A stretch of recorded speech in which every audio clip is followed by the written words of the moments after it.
My name is Alexis Guerin. I am originally from France, and I work and live in New Zealand for over now almost 22 years. I'm passionate about edible fungi, forest mushrooms and truffles. My PhD at the INRA in France was to try to cultivate this mushroom for the first time. It's a mushroom that lives only with spines, in association with spine. We call it the mycorrhizal symbiosis. So mycorrhiza seems like a complicated name, but it's actually very simple. If I say it in English, it would be fungus root, mycorrhiza from Greek. So it's one of the most widespread symbiosis on the land, on Earth.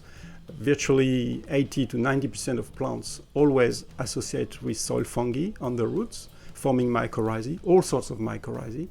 And it's extremely important because without mycorrhizae, neither the fungi or the plants could live. My message would be follow your passion and observe nature and learn from nature. Yeah, respect nature. Nature is so fascinating.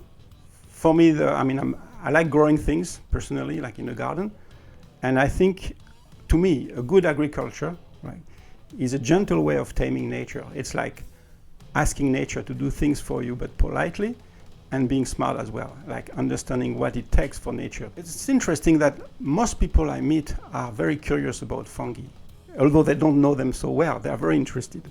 And I think one thing you start learning when you go into truffle and mushroom cultivation, it opens your mind a lot because you start meeting people who are passionate about it. You start eating fungi that you haven't eaten before. You start reading about them, you start realizing that there's a lot more fungi that you could actually eat.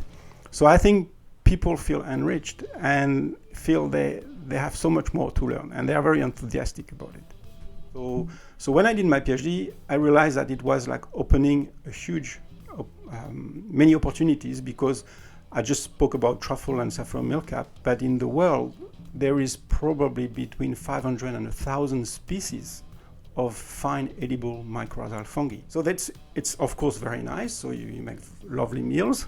So it's good for the economy, good for the health, and it's good for the environment. Because to grow these fungi, you need to plant trees that you won't cut for years.